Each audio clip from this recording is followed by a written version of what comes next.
കർത്താവായ യേശു ക്രിസ്തുവിൻ്റെ നിസ്തുല്യ നാമം മഹത്വപ്പെടുമാറാകട്ടെ. JCNDSD അഥവാ യേശു ക്രിസ്തുവിൻ്റെ പുതിയ നിയമ രക്ഷയുടെ ഉപദേശമെന്ന വാട്സാപ്പിലൂടെ നിത്യജീവമൊഴികൾ എന്ന പരമ്പരയിൽ ഒരു പ്രാവശ്യവും കൂടി ദൈവവചനം പങ്കുവയ്ക്കുവാൻ അനുവദിച്ച കൃപാലുവായ ദൈവത്തിന് അനേകായിരം സ്തോത്രം ചെയ്യുന്നു. അവസരം നൽകിയ അഡ്മിന്മാർക്കും എന്നെ ശ്രവിക്കുന്ന എല്ലാ പ്രിയപ്പെട്ടവർക്കും ഒരിക്കൽ കൂടി കർത്താവായ യേശു ക്രിസ്തുവിൻ്റെ നിസ്തുല്യ നാമത്തിൽ എൻ്റെ സ്നേഹബന്ധനം. സുവിശേഷം എന്നുള്ളതായിരിക്കുന്ന പരമ്പരയിൽ 8ാം ഭാഗമായി നാം ചിന്തിക്കുന്നു യഹൂദന്മാരുടെ രാജാവ്. മത്തായി സുവിശേഷം അതിൻ്റെ 2-ാം അധ്യായത്തിൻ്റെ 2-ൽ നാം ഇങ്ങനെ വായിക്കുന്നു: യഹൂദന്മാരുടെ രാജാവായി പിറന്നവൻ എവിടെ? അവൻ്റെ നക്ഷത്രം കിഴക്ക് കണ്ടു, അവനെ നമസ്കരിക്കുവാൻ വന്നിരിക്കുന്നു എന്ന് പറഞ്ഞു. യഹൂദന്മാരുടെ രാജാവായി പിറന്നവൻ എവിടെ? നമ്മുടെ ഇന്നത്തെ ചിന്ത യഹൂദന്മാരുടെ രാജാവ് ആര് എന്നുള്ളതാണ്. സ്തോത്രം. ദൈവവചനം ശരിയായി പരിശോധിക്കുമ്പോൾ നമുക്ക് ആരാണ് രാജാവ് എന്ന് നമുക്ക് മനസ്സിലാക്കുവാൻ കഴിയും. സ്തോത്രം. നമ്മൾ പഴയ നിയമത്തിൽ നമ്മൾ പരിശോധിക്കുമ്പോൾ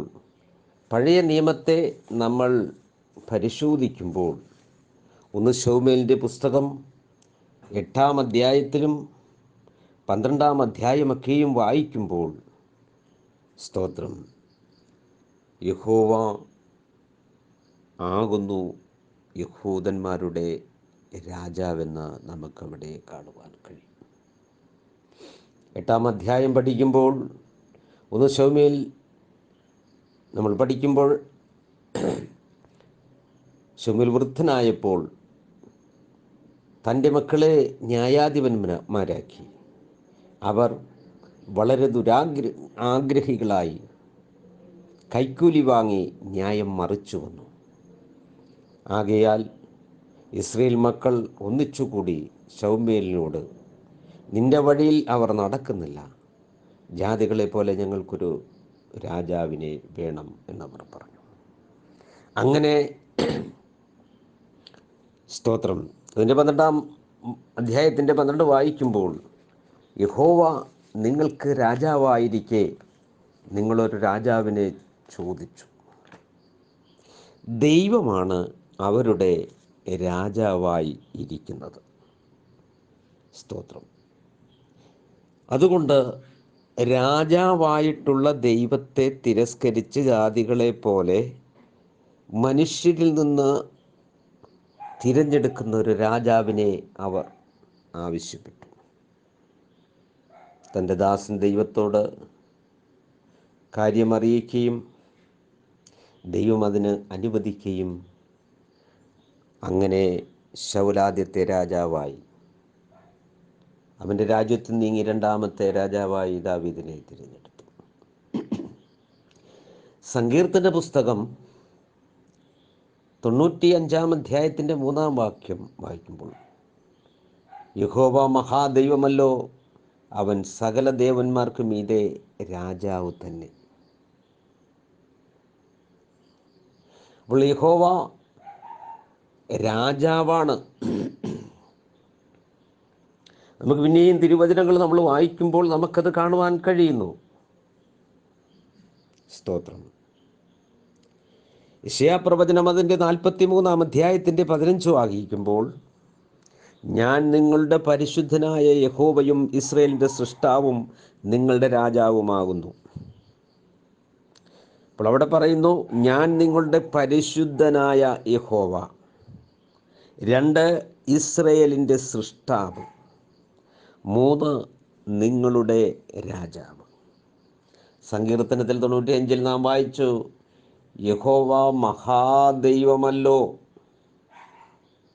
അവൻ സകല ദേവന്മാർക്കും മീതെ രാജാവ് തന്നെ. സ്തോത്രം. 44 അധ്യായത്തിൻ്റെ യെശയ്യാപ്രവചനം 44:6 വായിക്കുമ്പോൾ, ഇസ്രയേലിൻ്റെ രാജാവായ യഹോവ, അവൻ്റെ വീണ്ടെടുപ്പുകാരനായ സൈന്യങ്ങളുടെ യഹോവ. അപ്പം ഇസ്രയേലിൻ്റെ രാജാവായ യഹോവ വീണ്ടെടുപ്പുകാരനാണ്. അവൻ സൈന്യങ്ങളുടെ യഹോവയാണ്. മാത്രമല്ല, ഇപ്രകാരം അരുളി ചെയ്യുന്നു, ഞാൻ ആദ്യനും അന്ത്യനും ആകുന്നു. അപ്പോൾ ഇവിടെ പറയുന്നത്, സ്തോത്രം, ഒന്ന് മഹാദൈവമാണ്, സകല ദേവന്മാർക്കും മീതെ രാജാവാണ്. ഇവിടെ പറയുന്നു, ഞാൻ നിങ്ങളുടെ പരിശുദ്ധനായ യഹോവയാണ്, ഇസ്രയേലിൻ്റെ സൃഷ്ടാവാണ്, ഇസ്രയേലിൻ്റെ രാജാവുമാകുന്നു. 44:6 വായിക്കുന്നു, ഇസ്രയേലിൻ്റെ രാജാവായ യഹോവ, അവൻ്റെ വീണ്ടെടുപ്പുകാരനായ യഹോവയാണ്. അപ്പോൾ തന്നെ സൈന്യങ്ങളുടെ യഹോവയാണ്. പറഞ്ഞിട്ട് പറയാണ്, ഞാൻ ആദ്യനും അന്ത്യനുമാകുന്നു എന്ന്. തിരുവചനത്തിലൂടെ നമുക്ക്, സ്തോത്രം, വായിക്കുമ്പോൾ, പഠിക്കുമ്പോൾ, 1 ശമൂവേലിൻ്റെ പുസ്തകം നമ്മൾ 12-ാം അധ്യായത്തിന് 12 വായിക്കുമ്പോൾ, നിങ്ങളുടെ ദൈവമായ യഹോവ നിങ്ങൾക്ക് രാജാവായിരിക്കെ. അബ്രഹാം, ഇസഹാക്ക്, യാക്കോബ്, തുടർന്നുള്ള ഇസ്രായേൽ 12 ഗോത്രങ്ങളിലൂടെ ഉത്ഭവിക്കപ്പെട്ട ദൈവത്തിൻ്റെ ജനമായ ഇസ്രയേലിൻ്റെ രാജാവാണ് യഹോവയെന്ന് നമുക്ക് കാണുവാൻ കഴിയും. ആ യഹോവയായ രാജാവ് തന്നെയാണ് യഹൂദന്മാരുടെ രാജാവായി തന്നെ ഭൂമിയിലേക്ക് വരുന്നത്.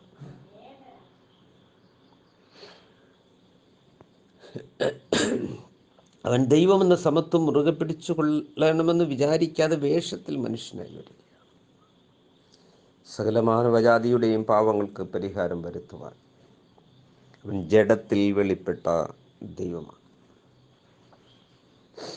ഇവിടെ പറയുന്നു, ഞാൻ വീണ്ടെടുപ്പുകാരനാണ്, ഞാൻ ആദ്യനും അന്ത്യനുമാകുന്നു. സ്തോത്രം. യെശയ്യാപ്രവചനത്തിൻ്റെ 41-ാം അധ്യായത്തിൻ്റെ 4-ാം വാക്യം വായിക്കുമ്പോൾ, യഹോവയായ ഞാൻ ആദ്യനും അന്ത്യന്മാരോടുകൂടെ അനന്യനുമാകുന്നു. യെശയ്യാപ്രവചനം 48-ാം അധ്യായത്തിൻ്റെ 12 വായിക്കുമ്പോൾ, ഞാൻ അനന്യൻ, ഞാൻ ആദ്യനും ഞാൻ അന്ത്യനുമാകുന്നു. എൻ്റെ കൈ ഭൂമിക്ക് അടിസ്ഥാനമിട്ടു, എൻ്റെ വലം കൈ ആകാശത്ത് വിരിച്ചു. ഞാൻ വിളിക്കുമ്പോൾ അവയൊക്കെയും ഉളവായി വരുന്നു. 45-ന്റെ 21 മുതൽ 24 വരെ നിങ്ങൾ വായിക്കുക. വെളിപ്പാട് പുസ്തകത്തിൻ്റെ 22-ാം അധ്യായത്തിൻ്റെ 13 വായിക്കുമ്പോൾ, ഞാൻ അൽഫയും ഒമേഗയും, ഒന്നാമനും ഒടുക്കത്തവനും, ആദിയും അന്തവുമാകുന്നു. സ്തോത്രം. അപ്പോൾ യഹൂദന്മാരുടെ രാജാവ് ആരാണ്? കർത്താവായ യേശുക്രിസ്തു തന്നെയാണ്. അല്ലെങ്കിൽ യഹോവയായ ദൈവം തന്നെയാണ്. അതുകൊണ്ടാണ് കർത്താവായ യേശുക്രിസ്തു പറഞ്ഞത്, ഞാനും പിതാവും ഒന്നാകുന്നു. പിതാവ് എന്നിൽ വസിച്ചുകൊണ്ടത്രേ ഞാൻ ചെയ്യുന്നത്. നിങ്ങളെന്നെ ഉയർത്തിയ ശേഷം ഞാൻ തന്നെ അവനെന്ന് നിങ്ങൾക്ക് വെളിപ്പെടും. യഥാർത്ഥത്തിൽ യഹൂദന്മാരുടെ രാജാവായി വരുന്ന കർത്താവായ യേശുക്രിസ്തു തന്നെയാണ് യഹോവയെന്ന് നമുക്ക് മനസ്സിലാക്കുവാൻ കഴിയും. യഹോവയല്ലാതെ ഒരു രാജാവില്ല. സ്തോത്രം. നമ്മൾ ഹല്ലേലൂയ സഖരിയാ പ്രവചനം 9-ാം അധ്യായത്തിൻ്റെ 9-ാം വാക്യം വായിക്കുമ്പോൾ, സിയോൻ പുത്രിയെ ഉച്ചത്തിൽ ഘോഷിച്ചാനന്ദിക്ക, യെരൂശലേം പുത്രിയെ ആർപ്പിടുക. ഇതാ നിന്റെ രാജാവ് നിന്റെ അടുക്കൽ വരുന്നു. അവൻ നീതിമാനും ജയാശാലിയും താഴ്മയുള്ളവനുമായി കഴുതപ്പുറത്തും പെൺകഴുതയുടെ കുട്ടിയായ ചെറു കഴുതപ്പുറത്തും കയറി വരുന്നു. യഹൂദന്മാരുടെ രാജാവായി പിറന്നവൻ എവിടെ? സ്തോത്രം, ഹല്ലേലൂയ. അതുകൊണ്ട് യഹൂദന്മാരുടെ രാജാവ് യഹോവയാണ്, അല്ലെങ്കിൽ യേശുവാണ്. സ്തോത്രം. അവൻ ജനിക്കുമ്പോൾ യഹൂദന്മാരുടെ രാജാവാണ്. ശുശ്രൂഷ ചെയ്യുമ്പോൾ അവനെ യഹൂദന്മാരുടെ രാജാവാക്കുവാൻ ശ്രമിച്ചു. സ്തോത്രം. അവൻ മരിച്ചപ്പോൾ അവൻ എഴുതി വെച്ചു, ഇവൻ യഹൂദന്മാരുടെ രാജാവാകുന്നു എന്ന്. ഇനി അവൻ രാജാവായി വീണ്ടും വരും, തനിക്കായി കാത്തു നിൽക്കുന്നവരുടെ രക്ഷയ്ക്കായി. ഇനി അവൻ നിത്യരാജാവായി അക്ഷയനും അദൃശ്യനുമായ ഏകദൈവമായി നമുക്ക് വെളിപ്പെടും. സ്തോത്രം. അതുകൊണ്ടാണ് നമ്മൾ പ്രവചന സൂക്തങ്ങളൊക്കെയും ശരിയായി വായിക്കുക. സ്തോത്രം. യെശയ്യാ പ്രവചനത്തിലൂടെ, പല പ്രവചന സൂക്തങ്ങളിലൂടെ കർത്താവായ യേശു ക്രിസ്തുവിനെ വരച്ചു കാട്ടുകയാണ്. ഞാൻ തന്നെയാണ് അവൻ. യോഹന്നാൻ സുവിശേഷം 8-ാം അധ്യായത്തിൻ്റെ 25 മുതൽ വായിക്കുമ്പോൾ, ഉയർത്തിയ ശേഷം ദൈവത്തിൻ്റെ ആത്മാവ് അവരുടെ മേൽ വരുമ്പോൾ ആ സത്യത്തെ അവർക്കന്ന് ഗ്രഹിക്കുവാൻ കഴിയാതിരുന്ന സത്യത്തെ വെളിപ്പെടുത്തുമെന്നാണ്. അതുകൊണ്ട് സ്തോത്രം, ശയപ്രവചനം 62:11 വായിക്കുമ്പോൾ അവൻ്റെ മേൽ യഹോവയുടെ ആത്മാവ് ഉണ്ടാകും. 11-ാം അധ്യായത്തിലേക്ക് നമ്മൾ കടക്കുമ്പോൾ 62:11 നമ്മൾ വായിക്കുക. സ്തോത്രം. സഖരിയാ പ്രവചനം 9-ാം അധ്യായത്തിൻ്റെ 9 വായിക്കുക. സ്തോത്രം. സഖരിയാ പ്രവചനം അതിൻ്റെ 14-ാം അധ്യായത്തിൻ്റെ 7 മുതൽ 9 വരെ വായിക്കുമ്പോൾ, സ്തോത്രം, അവിടെ എഴുതിയിരിക്കുന്നു, യഹോവ സർവ്വഭൂമിക്കും രാജാവാണ്. സ്തോത്രം. അന്നാളിൽ അവൻ്റെ നാമമേകവും അവൻ ഏകനും ആയിരിക്കും. സ്തോത്രം. അതുകൊണ്ട് യഹൂദന്മാരുടെ രാജാവായി പിറന്നവൻ ആദ്യനും അന്ത്യനുമാണ്, വീണ്ടെടുപ്പുകാരനാണ്, ഇസ്രയേലിൻ്റെ രാജാവാണ്. അവൻ നിങ്ങളുടെ സൃഷ്ടാവാണ്, അവൻ പരിശുദ്ധനാണ്. ഇതെല്ലാം യേശു ക്രിസ്തുവിൽ പൂർണ്ണതയോടുകൂടെ കാണുവാൻ നമുക്ക് കഴിയും. യേശു ക്രിസ്തു, ഹല്ലേലൂയ, പാപമറിയാത്തവനാണ്, പരിശുദ്ധനാണ്. സ്തോത്രം. അവൻ, ഹല്ലേലൂയ, ഇസ്രയേലിൻ്റെ സൃഷ്ടാവാണ്. അവൻ മുഖാന്തരം സകലതും ഉളവായി. അവനെ കൂടാതെ ഒന്നും ഉളവായിട്ടില്ല എന്ന് നമ്മൾ സുവിശേഷത്തിൽ വായിക്കുന്നു. ആദിയിൽ വചനമുണ്ടായിരുന്നു, വചനം ദൈവത്തോടു കൂടെയായിരുന്നു, വചനം ദൈവമായിരുന്നു. സ്തോത്രം. പ്രിയരെ, വചനം ജഡമായി തീർന്നു, കൃപയും സത്യവും നിറഞ്ഞവനായി നമ്മുടെ ഇടയിൽ പാർത്തു. അവൻ ലോകത്തിലുണ്ടായിരുന്നു, ലോകമോ അവനെ അറിഞ്ഞില്ല. സകലതും അവനായും, സ്തോത്രം, നിർമ്മിക്കപ്പെട്ടിരിക്കുന്നു എന്നാണ്. അപ്പോൾ കർത്താവായ യേശു ക്രിസ്തു തന്നെയാണ്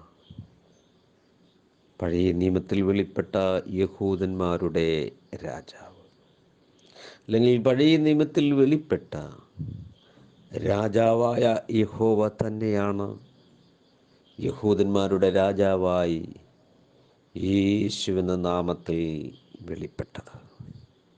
ദൈവം നമ്മോട് കൂടെ എന്നർത്ഥമുള്ള ഇമ്മാനുവലായത്. സ്തോത്രം. പ്രവചന സൂക്തങ്ങളെ ശരിയായി വിലയിരുത്തി ക്രിസ്തുവുമായി ബന്ധിപ്പിച്ച് നാം പഠിക്കുക. സ്തോത്രം. ഇപ്പോൾ സഖരിയ പ്രവചനം അതിൻ്റെ 14:7-9 വായിക്കുക. യെശയ്യാ പ്രവചനം 43, 15, 44, 6. യിരെമ്യാ പ്രവചനം 23, 56. സ്തോത്രം. അതുകൊണ്ട് അവിടെയെല്ലാം നമുക്ക് കാണുവാൻ കഴിയും യേശു ക്രിസ്തു തന്നെയാണ് യഹോവയെന്ന്. സ്തോത്രം. ഇവിടെ പറയുന്നത് 44:6 വായിക്കുമ്പോൾ, ഇസ്രായേലിൻ്റെ രാജാവായ യഹോവ, അവൻ്റെ വീണ്ടെടുപ്പുകാരനായ യഹോവ, സൈന്യങ്ങളുടെ യഹോവ ഇപ്രകാരമാണ്: ഞാൻ ആദ്യനും അന്തിമമാണ്. സ്തോത്രം. വെളിപ്പാട് പുസ്തകം 1:8-17, 22-13 കൂടെ ചേർത്ത് വായിക്കുക. യെശയ്യാ പ്രവചനം 41 അധ്യായത്തിന് 4 കൂടെ ചേർത്ത് വായിക്കുക. സ്തോത്രം. 48-12 ചേർത്ത് വായിക്കുക. അപ്പോൾ 2 ആദ്യനും അന്ത്യനും ഇല്ല. സ്തോത്രം. ഒരുവനേയുള്ളൂ, ഏക ദൈവം. സ്തോത്രം. അതുകൊണ്ട് ഞാൻ അൽഫയും ഒമേഗയും, ഒന്നാമനും ഒടുക്കത്തവനും, ആദ്യം അന്തവുമാകുന്നു. സ്തോത്രം. അവനാണ് യഹൂദന്മാരുടെ രാജാവ്. സഖരിയാ പ്രവചനത്തിൽ വായിക്കുന്നു, ഒരു രാജാവ് നീതിയോടുകൂടെ വാഴും. യഹോവ മാത്രം അറിയുന്നൊരു ദിവസം, അന്ന് യഹോവ സർവഭൂമിക്കും രാജാവാകും. അവൻ കർത്താതികർത്താവും രാജാതിരാജാവും, താൻ മാത്രം അമർത്യതയുള്ളവനും, അടുത്തുകൂടാത്ത വെളിച്ചത്തിൽ വസിക്കുന്നവനും, മനുഷ്യരും ആരും കാണാത്തവനും കാണാൻ കഴിയാത്തവനുമാണ്. സ്തോത്രം. അവൻ മറഞ്ഞിരിക്കുന്ന ദൈവമാണ്. Praise the Lord. കർത്താവായ യേശു ക്രിസ്തു തന്നെയാണ് യഹോവയായ ദൈവം. ഈ ഏകസത്യ ദൈവത്തെക്കുറിച്ചുള്ള തിരിച്ചറിവാണ് നമുക്ക് ആവശ്യമായിരിക്കുന്നത്.